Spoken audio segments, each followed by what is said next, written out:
ఏంటి 50% వరకు తగ్గింపా? అవును మరి, మన Gayatri Reddy silks weaver sale లో.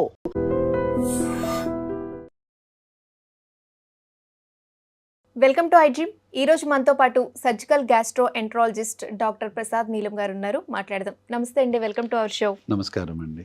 సార్, గ్యాస్ సమస్యకు అసలు ముఖ్య కారణాలు ఏంటి? అంటే లైఫ్ స్టైల్ చేంజెస్ వలన, లేదంటే ఫుడ్ వలన?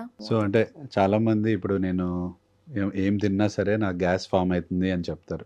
అంటే వాట్ ఎగ్జాక్ట్లీ అంటే అక్కడ జరిగేది ఏంటి అంటే, ఇప్పుడు ఏదన్నా మనకి పడని ఫుడ్ తిన్నాము, లేకపోతే టైం కానీ వేళల్లో తిన్నాము, లోపల మనకి ఫుడ్ డైజెస్ట్ అవ్వడానికి యాసిడ్ కావాలి. సో అధిక మొత్తంలో ఎప్పుడైతే లోపల యాసిడ్ అనేది ఫామ్ అవుతుందో అప్పుడు మనకి అది గ్యాస్ లాగా ఉంటుంది. అంటే గ్యాస్ లాగా అనిపిస్తుంది. ఆ యాసిడ్ లోపల ఏదో మండుతున్నట్టు అట్లా ఉంటుంది. సో యూజువల్గా మనకి ఎందుకు అంటే బ్రేక్ఫాస్ట్ ఈ టైంకే తినాలి, లంచ్ ఈ టైంకే తినాలి, డిన్నర్ ఈ టైం తినాలంటే, సో ఆ టైమ్స్లో ఆ పర్టికులర్ టైంలో యాసిడ్ అనేది చాలా ఎక్కువగా ఉంటుందన్నమాట. సో అప్పుడు మనం ఫుడ్ తింటే యాసిడ్తో ఈ ఫుడ్ అనేది డైల్యూట్ అవుతుంది. ఎప్పుడైతే మనము ఇప్పుడు 8 తినాల్సిన బ్రేక్ఫాస్ట్ 11కి తిన్నాం అనుకోండి, ఆ యాసిడ్ అనేది పైన స్టమక్ పొర ఉంటుంది. ఆ పొరను తినేయడం వల్ల మనకి అక్కడ లోపల పుండుల్లాగా ఫామ్ అయ్యి, ఎప్పుడైతే మనం మళ్ళీ ఆకలి వేసి అన్నం తిన్నామో అప్పుడు మనకి ఇట్లా నొప్పి రావడం కానీ, కడుపులో మంట రావడం కానీ, గ్యాస్ ఫామ్ అవ్వడం కానీ, సో ఇట్లాంటివి జరుగుతూ ఉంటాయి. So most of the times timing of the food. So food అనేది క్రమం తప్పకుండా like breakfast, dinner or lunch టైంకి తీసుకోవాలి. అదొకటి. Quality and quantity of the food. Quality అంటే ఏ టైప్ ఆఫ్ ఫుడ్ తింటున్నారు, అంటే ఎక్కువ ఆయిల్ కానీ, ఎక్కువ ఫ్రైడ్ ఐటమ్స్ తింటున్నారా, ఎక్కువ మసాలా ఐటమ్స్ తింటున్నారా, సో దీన్ని బట్టి కూడా యాసిడ్ అనేది చాలా ఎక్కువగా ఉంటుంది, గ్యాస్ అనేది ఎక్కువగా ఫామ్ అవుతుంది. Next quantity of the food. ఇప్పుడు మన స్టమక్ అనేది ఒక బెలూన్ లాంటిది. సో ఇంత తిన్నామంటే అంత కెపాసిటీ, బియాండ్ దట్ మనం బెలూన్ లాగా దాన్ని ఉబ్బించామనుకోండి, సో దాని వెనక్కి ఇట్లా రిఫ్లెక్స్ లాగా మనకి వెనక్కి వస్తుంది. నాకు ఊరికే తేపులు వస్తాయండి అని చెప్తూ ఉంటారు patients. So quantity of the, so limited క్వాంటిటీలో టైమ్లీ తింటూ ఉంటే సో ఈ సమస్యలు అనేవి ఊరికే రాకుండా ఉంటాయి. సో ఇప్పుడు మీరు టైంకి తినడం అని చెప్తున్నారు. ఇప్పుడు వెయిట్ లాస్ అవ్వాలనుకునే వాళ్ళు, లేదంటే రకరకాల డైట్ ప్లాన్స్ ఫాలో అవుతున్నారు కదా, లైక్ ఇంటర్మీడియట్ ఫాస్టింగ్ ఇలాంటి వాళ్ళు, మరి వీళ్ళకి ప్రాబ్లం అవుతుందంటారా? ఒకటి అంటే మనం ఎప్పుడైతే ఫుడ్ టైమ్లీ అన్నామో, సో ఇట్ ఆల్సో ఇంక్లూడ్స్ అంటే ఏ టైప్ ఆఫ్ ఫుడ్ తింటున్నాం అనేది కూడా డిపెండ్ అయి ఉంటుంది. సో ఇప్పుడు వెయిట్ లాస్ అవుతున్నాను, నేను కంప్లీట్గా ఫుడ్ స్కిప్ చేస్తానంటే that is a wrong concept. So కంప్లీట్గా ఫుడ్ స్కిప్ చేయడం కాదు. సో క్వాంటిటీని తగ్గించాలి, క్వాలిటీని పెంచాలి. సో నేను కంప్లీట్గా 5 days ఫాస్టింగ్ ఉంటాను, 6th day ఎక్కువ తింటాను అంటే అట్లా ఉండదు. సో అప్పుడు ఏమవుతుంది, ఇన్సులిన్ లెవెల్స్ అనేవి ఇంకా అంటే ఎక్కువ పెరిగి ఇంకా అది డయాబెటీస్కి దారితీస్తుంది. సో నెమ్మదిగా ఇన్సులిన్ స్టిమ్యులేషన్ అనేది తగ్గిపోయి సడన్గా తినేసరికి ఒక్కసారిగా లెవెల్స్ దానికి సరిపడవు అనమాట. ఆ ఫుడ్కి ఇన్సులిన్ లెవెల్ సరిపడా షుగర్స్ ఇవి వచ్చే అవకాశం ఉంటుంది. సో అట్లా చేయకూడదు. సో ఎప్పుడైనా ఏంటంటే క్వాంటిటీ నెమ్మదిగా తగ్గించి, ఫుడ్లో మనం ఏదన్నా ఆయిల్ ఫుడ్స్ కానీ, ఫ్రైడ్ ఐటమ్స్ కానీ ఇట్లాంటివి ఎక్కువ తీసుకుంటూ ఉంటే అవి తగ్గిస్తూ ఉండాలి. 16 hours gap, 18 hours gap. So intermediate fasting అనే దానికి అంటే చాలా స్టడీస్ ఉన్నాయండి. అంటే మనం RCTs అంటాము. సో ఎప్పుడైతే మనము 8 hours గ్యాప్ ఇస్తున్నాము, లేకపోతే 16 hours గ్యాప్ ఇస్తున్నామో, మన బాడీలో ఉన్న మెటబాలిజంని స్టెబిలైజ్ చేయడానికి ఈ ఫాస్టింగ్ అనే కాన్సెప్ట్ వచ్చింది. సో ఈ టైంలో ఏమవుతుందంటే బాడీకి కావాల్సిన, అంటే మన డైజెషన్కి కావాల్సిన ఎంజైమ్స్ కానీ, లేకపోతే మన ఫుడ్ అరగడానికి కానీ, మన షుగర్ లెవెల్స్ మెయింటైన్ చేయడానికి ఇన్సులిన్ లెవెల్స్ కానీ, ఇవన్నీ ఒక స్టెబిలైజేషన్కి వస్తాయి అన్నమాట. సో ఆ స్టెబిలైజేషన్లో మనం ఆ ఫాస్టింగ్ చేయాలి అనే కాన్సెప్ట్. సో నెక్స్ట్ మళ్ళీ ఇంటర్మీడియట్ ఫాస్టింగ్ అయిపోయిన తర్వాత ఫస్ట్ దీన్ని స్టెబిలైజ్ చేస్తాం. అగైన్ మనం గ్లూకోజ్ అంటే ఈ ఫుడ్ తింటున్నాము. సో ఫుడ్ తినగానే అగైన్ మీ షుగర్ లెవెల్స్ పైకి అయితే, దాంతోపాటు ఇప్పుడు దాకా మనం స్టెబిలైజ్ చేసుకున్నాం కదా, రిజర్వ్స్లా ఉంచున్నాం కదా, సో అవన్నీ ఇన్సులిన్స్ కానీ ఇవన్నీ రిలీజ్ అయ్యి మళ్ళీ ఎక్సెస్ షుగర్ పెరగకుండా చూస్తానమాట. అంటే లైక్ అబ్జార్ప్షన్ కానీ, లేకపోతే షుగర్ లెవెల్స్ స్పైకింగ్ కానీ, సో ఇవన్నీ మనకి కంట్రోల్ లెవెల్లో అవుతాయి అన్నమాట ఈ ఇంటర్మీడియట్ ఫాస్టింగ్ ద్వారా. అది అంటే దట్ డిపెండ్స్ టు పర్సన్ కూడా. అంటే అందరికీ ఒక కాన్సెప్ట్ అందరికీ అప్లికబుల్ అవ్వదు. So it depends on person to person. నాకు ఇంటర్మీడియట్ ఫాస్టింగ్ వర్క్ అవ్వచ్చు, మీకు వర్క్ అవ్వకపోవచ్చు. సో అట్లా it depends to person and is అంటే absorption capacity, digestion capacity, so వాటి మీద డిపెండ్ అయి ఉంటుంది. సో ఎక్కువ గ్యాస్ లేదా బ్లోటింగ్ ఉన్న వాళ్ళు ఏ టెస్టులు చేసుకోవాలి? అంటే ఇప్పుడు మనం చూస్తే చిన్న వాళ్ళకి కూడా ఎక్కువ హాస్టల్స్ లో Yeah, ఉండే వాళ్ళకి yeah. మీరు అన్నట్టు food changes Right, timings right, వల్ల వస్తుంది. సో అలా బ్లోటింగ్ ఉన్న సో వాళ్ళకి గ్యాస్ ఇప్పుడు ఏ టెస్టులు నేను చేయించు? అబ్జర్వ్ చేస్తున్నా అంటే ఈ యంగ్స్టర్స్లో లైక్ అంటే వాళ్ళ ఫుడ్ హ్యాబిట్స్ హాస్టల్లో ఉంటారు, బయట తింటారు. ఈవెన్ దో అట్లా తిన్న దానికన్నా మెయిన్ థింగ్ ఏంటంటే స్ట్రెస్ అండి. సో స్ట్రెస్ గ్యాస్ట్రైటిస్ అంటాం. సో యువతలో అధికంగా స్ట్రెస్ ఎక్కువ అవడం వల్ల ఈ గ్యాస్ అనేది అంటే యాసిడ్ అనేది చాలా ఎక్కువగా ఫామ్ అవుతుందన్నమాట. సో అలా ఎక్కువగా ఫామ్ అవుతున్నప్పుడు వాళ్ళు టైంకి ఫుడ్ తీసుకోకపోవడము ఇట్లాంటివి చేసినప్పుడు అది ఇంకా ఎక్కువయ్యి అల్సర్ రూపంలో దారి తీస్తుందనమాట. సో ఫస్ట్ అందరికీ యంగ్స్టర్స్ చెప్పారంటే ఆ స్ట్రెస్ లెవెల్స్ అనేది కంట్రోల్గా ఉండాలి. So that is first thing. Next obviously నేను ఇందాక చెప్పినట్టు timing of the food, quality and quantity of the food కూడా వేరీ అవుతుంది యంగ్స్టర్స్లో. ఎందుకంటే వాళ్ళు హాస్టలర్స్తో ఉంటారు, సాఫ్ట్వేర్లో అయితే షిఫ్ట్స్లో ఉంటారు. ఆ షిఫ్ట్లో మాకు ఫుడ్ అవైలబిలిటీ ఉండకపోవచ్చు, లేకపోతే ఆ షిఫ్ట్లో మేము కాల్లో ఉన్నాము తినలేకపోవచ్చు. సో ఇట్లాంటి అప్పుడు ఆ అబ్నార్మల్ టైమింగ్స్లో యూ షుడ్ నాట్ ఈట్. అంటే ఇప్పుడు నాకు ఈ టైంలో ఓన్లీ బిర్యానీయే దొరుకుతుంది, నేను అదే తింటాను అంటే అది మన గట్ తీసుకోలేదు, మన స్టమక్ తీసుకోలేదనమాట. సో డెఫినెట్లీగా ఆ అబ్నార్మల్ టైంలో you are eating abnormal food. So అప్పుడు స్టమక్లో అల్సర్స్ ఫామ్ అవడానికి చాలా ఎక్కువ ఛాన్సెస్ ఉంటాయన్నమాట. ఓకే, ఎలాంటి అట్లా టెస్టులు చేయించుకోవాలి? సో ఇప్పుడు టెస్ట్ విషయానికి వస్తే ఎప్పుడైనా మనకి ఇట్లా బ్లోటింగ్ కానీ గ్యాస్ట్రిక్ సమస్యలు, గ్యాస్ ఎక్కువైతుంది, తేపులు వస్తున్నాయంటే ఫస్ట్ చూపించుకోవాల్సింది ఎండోస్కోపీ చేయాలండి. సో ఎండోస్కోపీలో మనకి 3 విషయాలు క్లియర్గా తెలుస్తాయి. సో ఒకటి గ్యాస్ట్రైటిస్ అంటాం. అంటే ఏంటంటే పేగు మీద జస్ట్ ఒక పొర డ్యామేజ్ అవడాన్ని గ్యాస్ట్రైటిస్ అంటాం.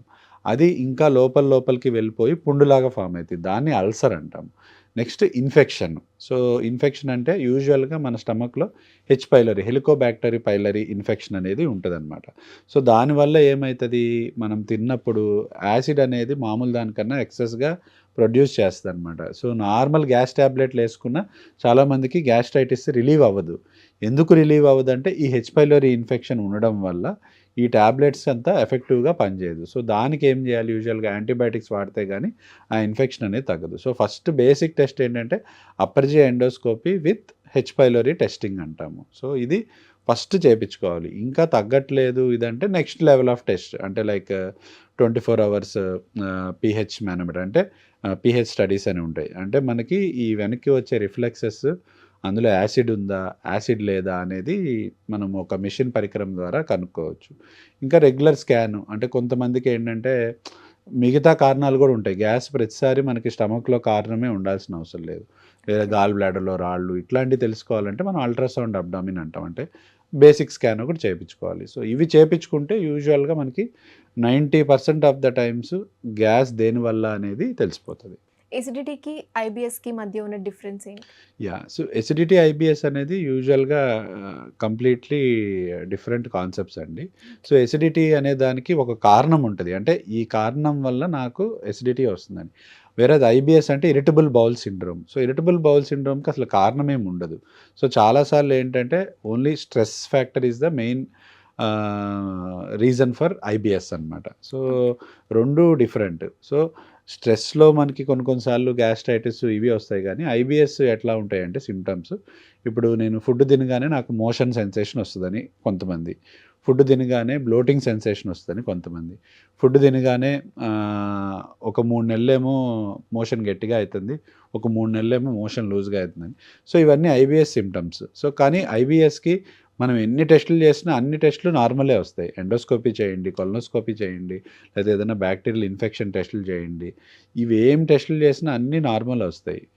కరెక్ట్గా చెప్పాలంటే ఐబిఎస్కి ఏమి పర్టికులర్ ట్రీట్మెంట్ అంటూ ఏముండదు. Only changing your life style habits, dietary habits and your stress levels control. So ఇవే యూజువల్గా ఐబిఎస్కి ట్రీట్మెంట్. వెరాజ్ ఎసిడిటీకి ఏంటంటే మనకి కారణం తెలుస్తుంది. సో ఇది బ్యాక్టీరియా వల్ల అవుతుంది, ఫుడ్ వల్ల అవుతుంది, కారణం తెలుస్తుంది. ఆ కారణాన్ని బట్టి ట్రీట్మెంట్ వాడతాం. ఇన్ఫెక్షన్ ఉంటే 2 వారాల కోర్సు, అల్సర్ ఉంటే 6 వారాల కోర్సు. సో అట్లా డిపెండ్ అయి ఉంటుంది అనమాట. సో గ్యాస్ సమస్య ఎక్కువగా ఉన్న వాళ్ళు దాన్ని సీరియస్గా తీసుకోవచ్చా? సో అంటే ఇప్పుడున్న మన లైఫ్ స్టైల్ హ్యాబిట్స్కి కానివ్వండి, ఇప్పుడున్న ఫుడ్ అడల్టరేషన్ కానివ్వండి, సో లాంగ్ టర్మ్‌లో ఏమైతుందంటే అంటే లైక్ చాలామందికి లోపల క్యాన్సర్ గడ్డల్లాగా ఉండే అవకాశం ఉండొచ్చు. సో ఆ సిమ్టమ్స్ కూడా గ్యాస్ట్రైటిస్ లాగే ఉంటది. అంటే లైక్ సార్ తింటున్నాను, ఇంత తిన్నా కడుపు ఫుల్ అయిపోతది. అంటే definitely you should consult a gastroenterologist, endoscopy చేపించుకోవాలి. మోషన్‌లో నల్లగా వస్తుంది. అంటే ఏంటంటే ఆ అల్సర్ లోపలైతే ఉందో, లేకపోతే ట్యూమర్ ఏదైతే ఉందో అది బ్లీడింగ్ అయ్యి ఫుడ్‌తో కలిపి మోషన్ నల్లగా వస్తది. మెలీనా అంటామనమాట దాన్ని. సో మోషన్ ఎప్పుడైతే నల్లగా వస్తుందో, కొంచెం తిన్నా మీకు కడుపు ఫుల్ అయిపోతుందో, లేతే తిన్న వెంటనే ఒక హాఫ్ అన్ అవర్ లోపలే మీకు వామిటింగ్ అయితుందో, పసరులాగా పడుతుందో, సో ఇవన్నీ ఏంటంటే వెయిట్ లాస్ అయితున్నారు, ఆకలి సరిగ్గా అవ్వట్లేదు. ఇవన్నీ ఏంటంటే రెగ్యులర్ గ్యాస్ లాగే అనిపిస్తది. అంటే నాకొక పేషెంట్ ప్రెజెంట్ అయ్యారు. 50 ఇయర్స్ ఆవిడ నేను వర్క్ చేసిన దగ్గర అంతకుముందు సిస్టర్ అనమాట. అయితే కొంచెం నాలెడ్జ్ ఉంటది కదా! Medical knowledge. సో వాళ్ళేం చేస్తారు, నాకు గ్యాస్ట్రైటిస్ అని 1 ఇయర్ నుంచి నేను టాబ్లెట్లు వేసుకుంటా ఉన్నాను. కానీ తగ్గట్లేదని మీ దగ్గరికొచ్చాను గ్యాస్ టాబ్లెట్లు. అంటే నాకు సిస్టర్ మీకు ఇట్లా మోషన్ నల్లగా వస్తుందా? వెయిట్ ఏమైనా తగ్గారంటే, "ఆ! తగ్గిందండి" అని చెప్పారు. సో నేను ఎండోస్కోపీ చేస్తే షాక్ అయిన విషయం ఏంటంటే లోపల క్యాన్సర్ ఉంది. ఓకే. అప్పటికి కొంచెం ఇంకా స్ప్రెడ్ అయిపోయి ఉందనమాట. ఓకే. సో ఏంటంటే చాలా సార్లు మనం ఇగ్నోర్ చేయకూడదు ఇట్లాంటి సిమ్టమ్స్‌ని. So okay. తినగానే నాకు ఫుల్ అవుతుంది, మోషన్ నల్లగా వస్తుంది. సో ఇట్లాంటి ఏ సిమ్టమ్స్ ఉన్నా వెంటనే మీ ఎర్లీ స్టేజ్‌లో గ్యాస్ట్రోఎంటరాలజిస్ట్ ఎర్లీ కన్సల్ట్. స్టేజ్‌లో కన్సల్ట్ అయ్యి గ్యాస్ట్రోఎంటరాలజిస్ట్ అది కాదు అని తెలుసుకుంటే definitely good thing. So gas తగ్గించడానికి ఎలాంటి డైట్ అండ్ డైలీ హ్యాబిట్స్ ఎలాంటివి చేసుకోవాలి మనం? సో ఇందులో 2 రకాల మార్పులు చేసుకోవాలండి. సో ఒకటి ఏంటంటే dietary changes, life style changes రెండే ఉంటాయి. అంటే లాంగ్ టర్మ్ గుడ్ రిజల్ట్స్ రావాలి అంటే. సో యూజువల్‌గా అంటే టాబ్లెట్స్ ఇవన్నీ నేను చెప్పేది ఏంటంటే కొంచెం టెంపరరీయే. అంటే లైక్ వన్స్ మీ లైఫ్ స్టైల్ చేంజెస్ చేసుకున్నారు, ఫుడ్ చేంజ్ చేసుకున్నారు, లాంగ్ టర్మ్‌లో definitely you will have good results. So main top 5 foods తీసుకుంటే, ఒకటి స్పైసీ ఆర్ మసాలాస్ ఎక్కువ ఉన్న ఫుడ్స్. రెండోది తగ్గించాలి అంటే. తగ్గించాలి. అంటే ఇవి కల్ప్రిట్స్ అనమాట. ఓకే. నెక్స్ట్ ఫ్రైడ్ ఫుడ్స్ ఇవి తగ్గించాలి. So okay. ఫ్రైడ్ ఫుడ్స్‌లో డిఫరెంట్ టైప్స్ ఆఫ్ ఆయిల్స్ మరిగించి వాటిలో చేస్తారు. నెక్స్ట్ థింగ్ వచ్చేసేసి రెడ్ మీట్. అంటే రెడ్ మీట్ అంటే యూజువల్‌గా అంటే మటన్, సో ఈ టైప్ అనమాట. సో అవి ఏంటంటే నార్మల్‌గా అరగడానికి అంటే లైక్ మనం చికెన్ గానీ, ఫిష్ గానీ లేకపోతే నార్మల్ ఫుడ్ అరగడానికి 4-6 అవర్స్ పడితే, ఇవి యూజువల్‌గా 8-10 అవర్స్ పైనే పడతది. దానికి తోడు మనం ఏంటంటే పేగుల కదలికలు కూడా తగ్గిపోతాయన్నమాట. సో ఇది ఇంకొకటి. నెక్స్ట్ వచ్చేసరికి ఈ ఇప్పుడున్న దీంట్లో ఈ pizzas, burgers, noodles, fried rice, so ఇవి ఉన్నాయి కదా! ఇవి కూడా ఏంటంటే మన గ్యాస్ట్రిక్ మొటిలిటీని తగ్గిస్తాయి. సో ఎంత తిన్నా అక్కడే ఉన్న ఫీలింగ్‌లో ఉంటదనమాట. సో ఇవి మెయిన్ కల్ప్రిట్స్. సో వీటిల్ని అవాయిడ్ చేస్తే అండ్ ఇంకోటి పిండి వస్తువులు. అంటే లైక్ మనం ఏదైనా పండక్కి పిండి వస్తువులు అవి చేసుకుంటాం కదా! సో వాటిల్లో కూడా ఇట్ కంటైన్స్ లాట్ ఆఫ్ అంటే అది ఈజీగా డైజెస్ట్ కాని ఐటెమ్స్ ఇవి ఉంటాయి ఆ పిండి దాంట్లో. సో ఈ 5 ఫుడ్స్ గానీ అవాయిడ్ చేయగలిగితే చాలా వరకు అంటే అకేషనల్‌గా యూ సో కెన్ హ్యావ్. కంప్లీట్‌గా అవాయిడ్ చేయడం అంటే కుదరదు కంప్లీట్‌గా కదా! అవాయిడ్ చేయడం అనేది ఎవరికీ సాధ్యం కాదు. సాధ్యం కాదు. Occasionally it's a good thing. But okay. Frequently it will definitely monthly 2 damage. Times అలా తీసుకోవచ్చా? అంటే monthly daily once or twice once or అనేవి ట్వైస్. తీసుకోవచ్చు గానీ, ఇవే రెగ్యులర్‌గా తీసుకుంటే మాత్రం డెఫినెట్‌లీ మీ స్టమక్ డేంజర్‌లో ఉన్నట్టే. సో చాలా సో మందికి పులుపు తిన్నా కూడా పడదు. అది ఎందుకంటారు? ఇది పులుపు గ్యాస్ అంటే సమస్య. చాలా సార్లు ఏంటంటే పులుపులో యాసిడ్ ఉంటది. యాసిడ్ తీసుకోగానే మనకు ఆ రిఫ్లెక్స్ అనేది వస్తదనేది కాన్సెప్ట్. అది ఖచ్చితంగా పులుపు వల్లనే అనేది ఏం లేదు. అందులో ఉన్న కొన్ని కంటెంట్స్ వల్ల అట్లా అనిపిస్తది గానీ, బట్ అది ఏంటంటే మన సైకలాజికల్ ఫీలింగ్. పుల్ల దాంట్లో యాసిడ్ ఉంటది. ఆల్రెడీ నాకు యాసిడ్ వల్ల గ్యాస్ట్రైటిస్ వస్తుంది అనేది ఉంటది గానీ, రియాలిటీలో అది రియల్ కాదు. కరెక్ట్ ఏం కాదు. చాలా యాహ్! మందికి దోస పిండి, ఇడ్లీ పిండి ఇవి తిన్నా కూడా అంటే దోసలు, ఇడ్లీ తిన్నా కూడా దోస, పులిసిన ఇడ్లీకి రాదండి. వాటిలో ఉండే చట్నీకొస్తది. అంటే మనం వి ఆర్ యూజ్డ్ ఫర్ అంటే ఇండియన్ అంటే మన పాపులేషన్ అంటే ఎస్పెషల్లీ తెలుగు ఈటింగ్ మన స్టైల్ ఏంటంటే 2 చట్నీలు చేసుకునేది. సో ఒకటేంటంటే పల్లీ చట్నీ, పల్లీ చట్నీ. రెండోది అల్లం చట్నీ గానీ, టొమాటో చట్నీ గానీ అట్లా తీసుకుంటాం. పల్లీ చట్నీ తీసుకున్న వాళ్ళకి విపరీతంగా సమస్యలొస్తాయి. అంటే రెగ్యులర్ బేసిస్. వాటికి రిఫ్లెక్స్ వచ్చే ఛాన్సెస్ చాలా ఎక్కువుంటది. ఓకే. సో పల్లీ చట్నీ నార్మల్‌గా హెల్త్‌కి మంచిదే కదండీ!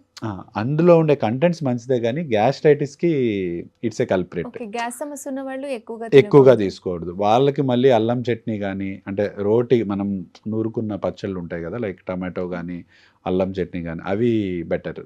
పల్లీ చట్నీ బాగా గ్యాస్ట్రైటిస్ కాజ్ చేస్తాయి రెగ్యులర్‌గా ఈ సమస్య ఉన్నోళ్ళకి. ఓకే. అట్లా. ఎసిడిటీ ఉన్న వాళ్ళు చాలా మంది అప్పటికప్పుడు ఇన్‌స్టంట్‌గా తగ్గడానికి వాటర్‌లో కలిపేసుకొని ఆ! దాన్ని ఆ! తాగుతూ ఆ! అంటే ఇగ్నోర్ చేస్తారు. యెస్. So yes. ఇది ఎంతవరకు అంటే that is a temporary relief. నేను అదే చెప్తున్నా ఇందాక. టెంపరరీ మెజర్స్ చాలా ఉంటాయి. ఒక టాబ్లెట్ వేసుకుంటే తగ్గుతుంది. బట్ అది మీ సమస్యకి పరిష్కారం కాదు. డెఫినెట్‌లీ మీకు అందరిలాగా డైజెస్ట్ అవ్వట్లేదు, అందరిలాగా మీకు రిఫ్లెక్స్ వస్తుందంటే మీరు కన్సల్ట్ చేయాలి. గ్యాస్ట్రోఎంట్రాలజిస్ట్ కన్సల్ట్ చేసి అసలు ఏమి ఎక్కడ రాంగ్ వెళ్తుందనేది తెలుసుకోవాలి. ఎందుకంటే ఓకే.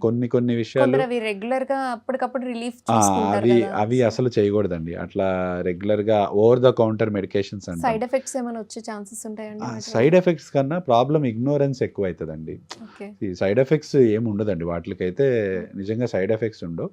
బట్ ప్రాబ్లమ్‌ని మనం ఇగ్నోర్ చేస్తున్నట్టేగా. ఇప్పుడు నీకు 6 నెలల ముందు ఒక ప్రాబ్లమ్‌ని కనుక్కోవడం వేరు. 6 నెలల తర్వాత ప్రాబ్లమ్‌ని కనుక్కోవడం వేరు. థ్యాంక్ యూ ఫర్ ఇన్ఫర్మేషన్ అండి. Thank you.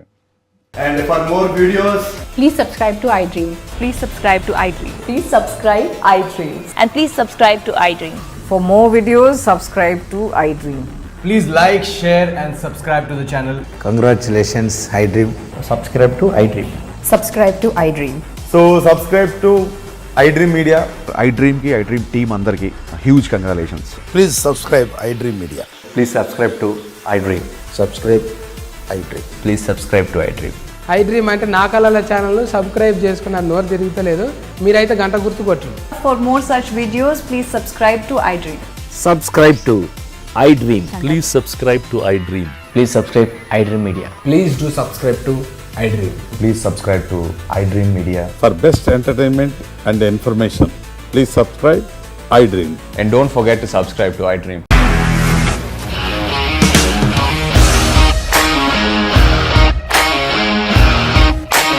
ఇండస్ట్రీలో కమిట్మెంట్ ఇష్యూస్ వస్తే నీకు కూడా వచ్చినట్టు. మార్నింగ్ తీసుకెళ్ళాలంటే కొట్టి పడేస్తారు.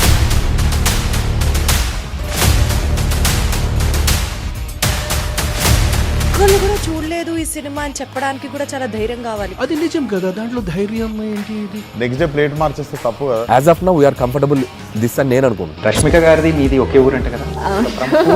నీకు కోపం వచ్చిందంటే బాగా తిట్టేత్తరా? తిట్టేద్దామండి. నిజంగా గేమ్ ని ఎలా చేంజ్ చేయగలిగారు? ఏపీఎస్ఎఫ్సి వాళ్ళకి 6 నెలల్లో నేను 6 లక్షలు కట్టా. బిజినెస్ చేయాలనుకుంటే it is as difficult as riding a tiger.